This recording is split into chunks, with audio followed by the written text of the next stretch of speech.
Welcome to the Garden Angelist, where we talk about flowers, veggies, and all the best dirt.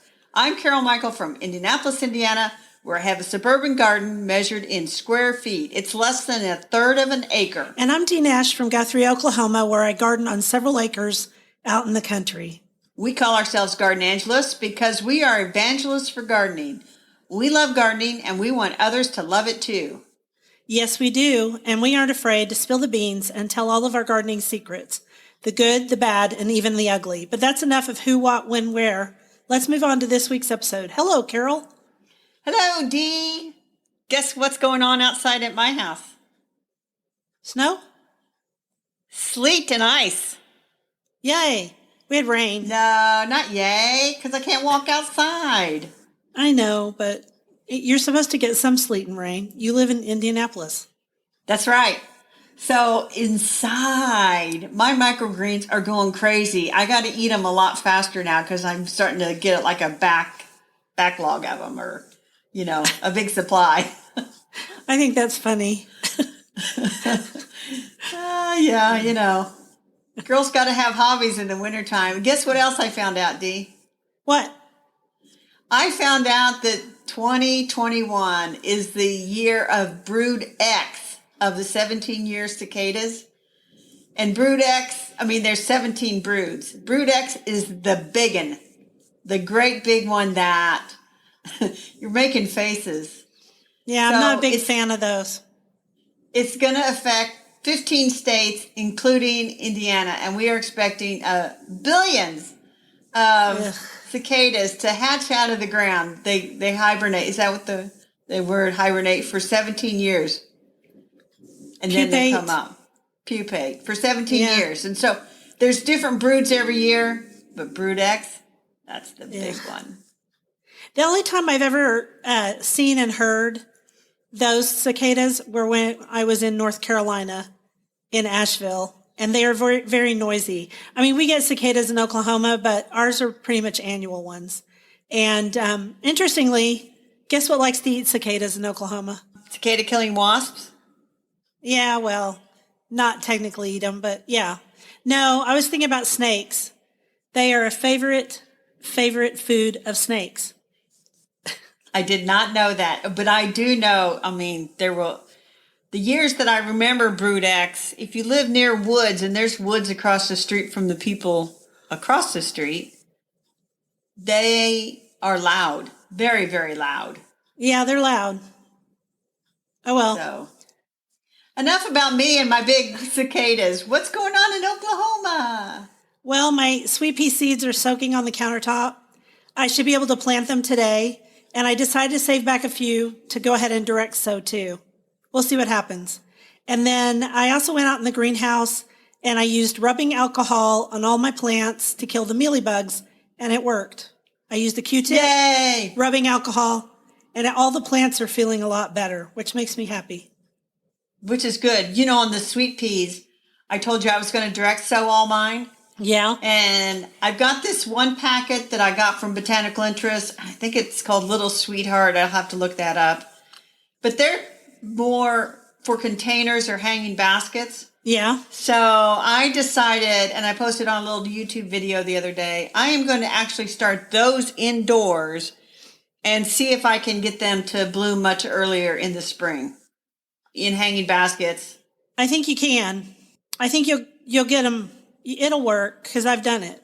Yeah. The thing is, I don't know what the temperature is in your greenhouse where you're going to start the seeds, but the packet said that you should start them in temperatures around 55 degrees, which I don't have. It's not that cool anywhere in the house.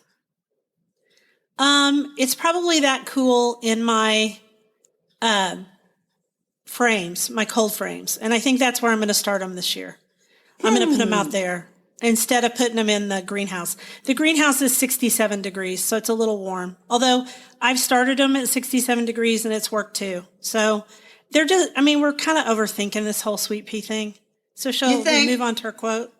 Well, now I'm thinking I was going to get a cold frame because they had some on sale at Costco that you could order. Anyway. Well, you know what? I started I did that thing because of Uprooted where I put my bulbs in the cold frame and it worked. And so I brought some in this weekend. They're about that tall. So about 1.5 inches tall. Very nice. Growing. And when you say uprooted, you mean the book by Paige Dickey. I do, because that's what she does with hers where she lives. All right. Well, here's our quote. So my aunt sent me this. It's Recipe for a Garden. And first you plant 3 rows of peas. Peace of mind, peace of heart, peace of soul. I like it. And so we're going to talk about nasturtiums for no particular reason. Did somebody ask us about nasturtiums? Is that what started this? I don't remember. We just decided we'd talk about nasturtiums. It's something that you plant. It's a cold weather flower, not unlike calendula, sweet peas, some of the others. So nasturtiums are pretty easy to grow. Yep. I'm growing one variety this year. Sometimes I grow several, sometimes I don't. My mom hated nasturtiums, hates them. She's still alive. Why do you hate them? What's the hate? I don't know. My mom calls them nasties. I don't understand that at all. It's just a simple flower. Now I'm growing 2 varieties, and did I think to look at those 2 varieties before I came in here? Let me just tell you this. One of them is the Alaska mixed, which has variegated leaves, I think. And Very then pretty. The other, yeah. Yes, and the other one's just a mixed bunch. So I don't have a particular variety. But when we talked about these before, there are some really pretty ones, like Empress of India is a really dark red one that Renee's Garden Seeds had last year. I'm assuming they have it this year. Mm-hmm. And it has dark leaves. They're almost blue. Empress of India. And here's the other thing. Now, your little granddaughter, you've sent me pictures. That girl walks. I mean, she's young. She's a young walker, running. let's say. She's running. Running away. Yeah. But it is not too early, I believe, even when she will be, 16, 17 months old this spring. Yeah, our birthday is February 6th. Nasturtium seeds are big enough that you could probably put one in her little hand and have her little hand put that down in the soil. Oh, I didn't send you the cute little video of her. I should have sent this to you. I have a video of her pulling weeds out of her sidewalk. I do. See? I think she's ready. I think, she turns 1 February 6th. I think she and I can plant nasturtiums at the end of February. I really do. They're big enough. Right. And you kind of imprint upon her that in the spring I go to my GGs and I plant things. And so nasturtiums could be something that she could sow later directly into the garden. Of course, you're going to sow radishes, sunflowers with her. I am. We should do a whole episode on seeds you can sow with your children, with kids. That sounds great. Let's do that. Yes. The other thing. So, a little more about, okay, go ahead. I was going to say a little bit more about nasturtiums. Great minds think alike. Yeah, always. So this is an edible flower, but I have never eaten them. Right, kind of spicy. They taste spicy. Yeah, peppery is what some people say. Yeah. And so we always say when you're growing something to eat, don't use a bunch of pesticides. That would be true of flowers as well, because you can't really scrub them. We don't use pesticides anyway. You and I don't. No, but we have to tell people, be careful out there. Be careful out there, gardeners. Be careful. Don't poison yourselves. I just read a whole book on poisons. I saw that on Goodreads. You were reading a book about poisons, and I'm thinking, yeah, that's kind of curious. What's B got going now? It's because we were reading about Agatha Christie. Yeah. And I started listening to some podcasts about that. But back to nasturtiums. An AAS winner that I grew for the last 2 years, but not this year, was Nasturtium Baby Rose. Nasturtium Baby Rose is beautiful. And it's an all-American selection. It is really great. It has blue-green leaves, kind of light. And it is a miniature. So it doesn't spread like Alaska or some of the trailing nasturtiums. Right. It just sits there nice and tidy. It was very cute. I enjoyed it. But this year I'm doing Bloody Mary because I'm crazy. And I guess I'm obsessed with death right now. I don't know. I guess, although death or alcohol, one of the two. I actually want my nasturtiums to go a little bit crazy, and I want them to kind of fall off the edge of the raised bed and kind of soften the edges. Me too. I don't need nice and tight and tidy in nasturtiums. I just don't. I don't either. I want mine to kind of spill over. I think probably one of my favorites is Alaska because of the variegated foliage. Yes. So I'm excited. I've got those. And that was seeds that I had to order in round 2 because I had forgotten to order them. I ordered more seeds yesterday. Yep, I did. And I got to stop now. So, yeah. I talked to a friend earlier today and I told her she has some beautiful little raised beds. And she hadn't ordered her seeds yet. And I says, you better get on there and order them. Because I said, they're selling out. And she said, well, I thought I'd just go to the store. And I'm like, you need to go online and buy your seeds. Yeah, do it now. There's a lot of stuff you aren't going to be able to find. So, Through that. do we have another? Are we through with nasturtiums? I think we're done with nasturtiums. We are going to plant them. Yes, we are. That's all I want to say. End of February here. When do you plant your seeds? I won't direct sow mine until all danger of frost is past. I will direct sow them in the garden. Yeah, I direct sow mine at the end of February before all frost is passed. Wait a minute. I got to go back and look at the packet. So you can sow those before your last frost date? Nasturtiums, yeah, they're early. Okay. All right. I'm going to sow them early then. The rest of the quote, this is the recipe for a garden. Plant 3 rows of squash. Squash indifference, squash selfishness, squash hate. I like it. It's one of those little prescriptions, isn't it? Exactly. It's a prescription. So you think we're talking about squash, but we're not. No, we're talking about starting seeds indoors. Some of our tips and tricks. What are some of your tips and tricks? Well, before we go to the tips and tricks, I did want to mention, if you are still buying seeds, the National Garden Bureau put out a very good article about buying seeds and what to look for, and the adage or the admonishment, I guess it would be called, not to plant any seeds that were just randomly sent to you. Because remember the debacle of last spring when people just got all these weird seeds? Yes, I do. So we're going to link to that article on buying seeds. And then we're also going to link to another a downloadable PDF that I found from the Purdue University Cooperative Extension Service on starting seeds with their information. But now we can talk about our tips and tricks. Okay. So first of all, if you're still buying seeds, one of our tips and tricks is try some smaller companies that are not being used as much. John Sheeper's Kitchen Garden Seeds would be a good example. Hudson Valley Seeds, Seed Savers Exchange is actually bigger. I also bought some from Pine Tree this weekend, and I've bought some from Territorial. And I think there's somewhere else too, but I can't remember what it is. And you can always, if you're wanting to do tomatoes, you can go to a company like Totally Tomatoes, but you can get easily overwhelmed by those companies. I would stay away from some of the bigger companies right now. They're overwhelmed. But I still say that Renee's Garden Seeds and Botanical Interests have to be on that list of smaller. Oh, absolutely. Yeah. In fact, I had someone contact me this week, and I was like, buy from Renee's and buy from Botanical Interests. Both owned by women, for that matter. That's right. And that's what I told my friend today. I gave her the names. I said, buy from these people. So the thing I do with seed starting, I have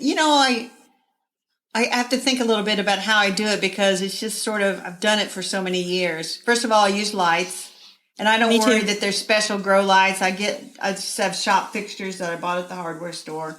Yeah, you don't need special grow lights. You can. I mean, you can do red and green lights. That's fine. But you don't have to. And I have LED lights now. Which don't burn so hot. I still am on my first set of lights. Yeah. I'm still using the same ones I've had forever. The other tip I would give is a heat mat if you're doing certain seeds like eggplant almost has to have a heat mat. Tomatoes do better with a heat mat. You don't have to have one, but if you want those seeds, especially for warm weather stuff, to spring right up and get going, use a heat mat. And also cover your seeds, when you plant them, cover them with plastic or some type of a clear plastic lid at first, because that helps the water stay in, the humidity. Yes. And they'll germinate better. Yes. Those are 3 tips that I can think of right off the top. The other thing that I did one time and this is going to sound very, this is really geeky, But I did not have a good place in my previous house by a window to start seeds, and I was starting them under light. I put aluminum foil on the back side of the shelf to reflect the light so that it would make it a little bit brighter, which I don't know if that made a difference. The other thing that's helpful, especially if you don't have like good airflow, is to put a small fan nearby and let that airflow, because if you damping off the bacterial, is it a fungus or bacteria? Anyway, it kills the seedlings. I think it's bacteria. But if you have good airflow, that helps. And also use a new bag of seed starting mix and use clean containers, and that will also help eliminate damping off or decrease the possibility of it. So if you're going to reuse containers from the year before, which I do quite often, because if I'm going to use plastic, I'm going to try to use it over and over and over again. I take it and I use a 10% bleach solution and soak everything and rinse it all off and let it air dry. And then I don't use a seed starting mix. I just use regular potting soil, but I use a brand new bag every year because it's sterile, and sterile is what you need. And those things, if you do those things, the biggest issue I think for starting seeds indoors is just keeping up with them. Yes. So in the beginning, you're just trying to get the seeds to do what they're supposed to do. But after a while, I think there's another part where it gets a little more complicated. And that's when you have to start either raising your lights or moving your trays because your plants get bigger, right? Right. And then there's also the complication of when you start to take your plants outside and start hardening them off and bring them back in. And we can talk about that another day. Right. But consistency is key. Right. And here's the thing I would tell people. As soon as you see germination, take the lid off. You want airflow now because they started to germinate. Right. And then check them every day, because that seed mix, or if you use seed mix or, that tiny bit of potting soil, it can dry out really quickly. It dries out. Because very quickly. The other thing that I do is I do use a lot of the Jiffy pots, which are made out of compressed peat or whatever. I pre-soak those before I sow the seeds, because that dry Jiffy pot can wick away water.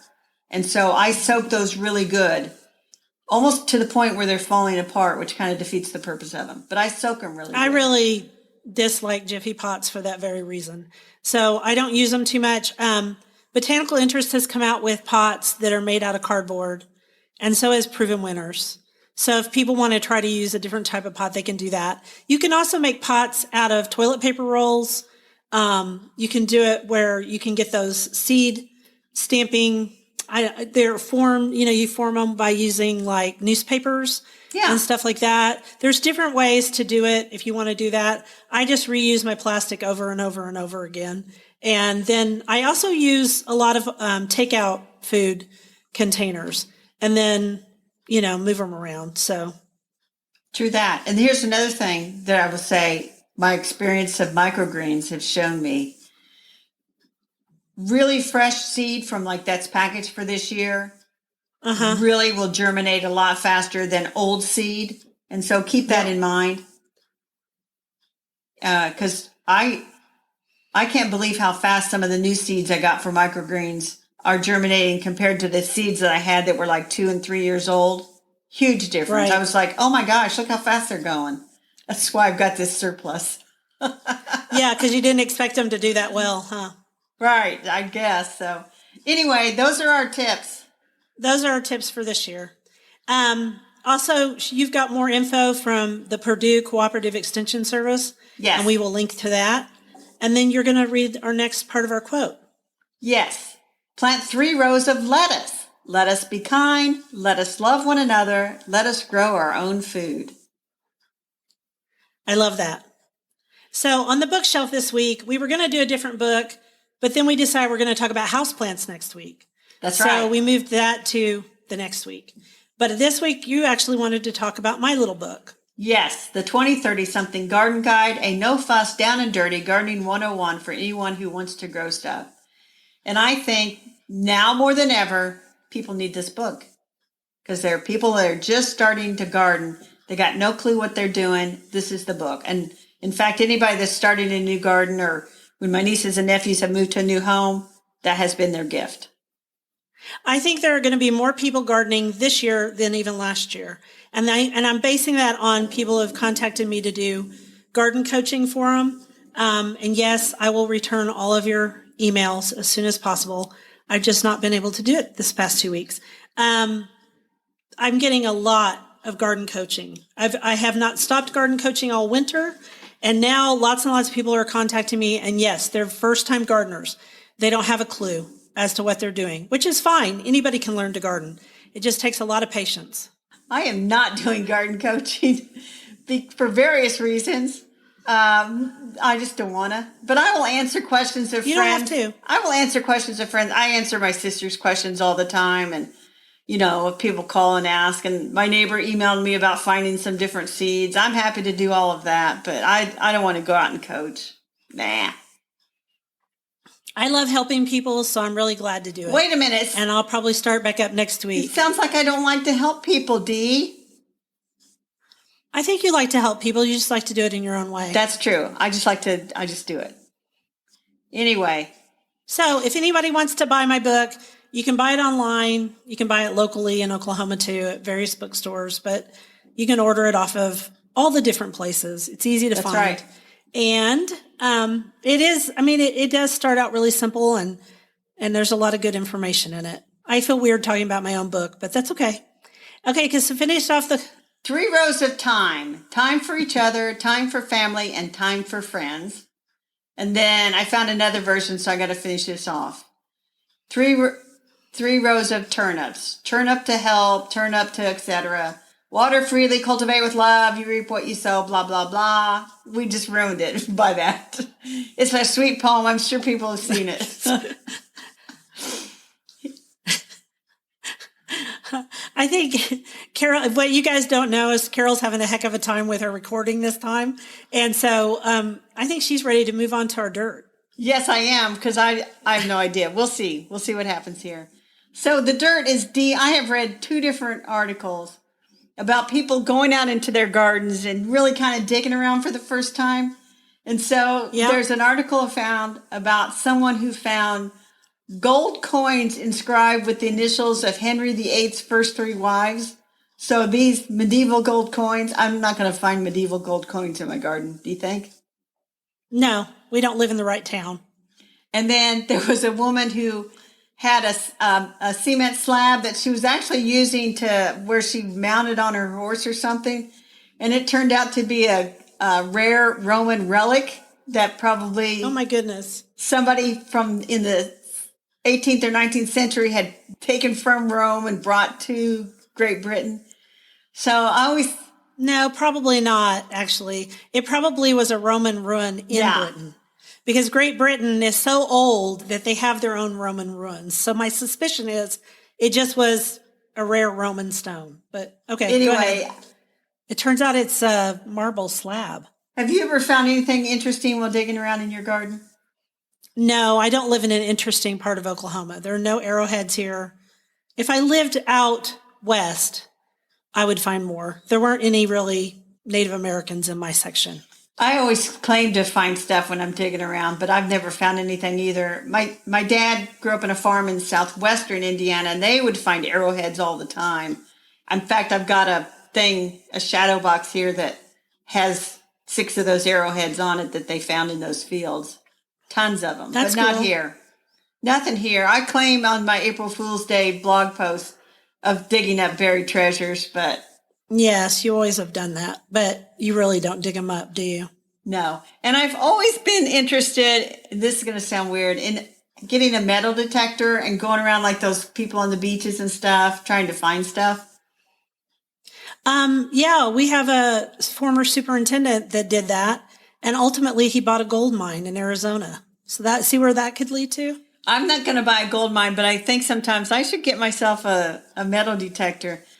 And, speaking of metal detectors, you can find on YouTube, there are guys, it seems like it's mostly a guy's hobby, but they go around with their cameras and they do YouTube videos of their hunts with their metal detectors.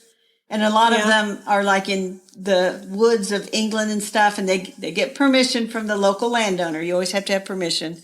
And they go Right. and they find old coins and different weird things. They find bullet casings from World War II. They find all kinds of interesting things. I can see that. And World War One, both, probably. I don't think I'd find anything except maybe the electric wire. Yeah, I don't think we find anything here either. So, what are we going to do with our garden commissions for this week? I'll tell you what I'm going to do. Is it sweet peas? I'm going to get them planted. They're sitting in those bowls over there. I got to get them in the little containers on the tray in the cold frame. Go. That's my goal. That is a very good goal. I am going to have my goal be the same. I'm going to just work on organizing my seeds and double, triple check that I have everything. And then my youngest sister ordered her seeds, and she sent her seed list to me for approval before she ordered them. And now she's got a spreadsheet with how she's going to plant everything and when she's going to plant it. Oh, you guys. And she wants me to, what? She wants me to comment on it. You guys are so organized with your spreadsheets and stuff. I just have piles of different seeds here based upon when we plant them. And I'm going to plant my onion seeds. That's what I'm going to do. You guys are doing flipping spreadsheets. Okay, so I don't do spreadsheets now, but I'm not going to say I never didn't do a spreadsheet with my seeds. Oh, I bet you did. Mm-hmm. Yeah, I do. I might, you know what? Just to show you, I might do a spreadsheet with my flipping seeds. Do it. Why not? Give you something to do. What? Like I don't got enough to do? You don't. But Dee, I'm reading a book now, and I just read about a beekeeper part in it. So I'm going to make that the teaser for next week to tell you about this book. Okay, cool. Sounds good. Anyway, that's all we really have for this week. Not much. I mean, it's the middle of January. What are you going to talk about? Well, I think we gave them some good information on starting seeds indoors. I did too. And I do want to tell people if if the audio on this is crazy, it's because I don't know what's going on. I think I'm recording. I hope I am. Anyway. I hope you are too, or we'll have to redo it. Thank you for listening to The Garden Angelist. If you like our podcast, please tell your friends about us. Also, hit that subscribe button so you don't miss a single episode. And if you listen to Apple Podcasts, we'd love a 5-star review. That helps us get noticed by others. Yes, and be sure and check out our show notes for links for more information about today's topics, plus links to our own websites. And if you want to help support us, use the affiliate links. If you buy something after clicking through on them, we earn a small commission, and it costs you nothing. It was lovely to chat with all of you over the Garden Gate today. Bye until next week. Bye.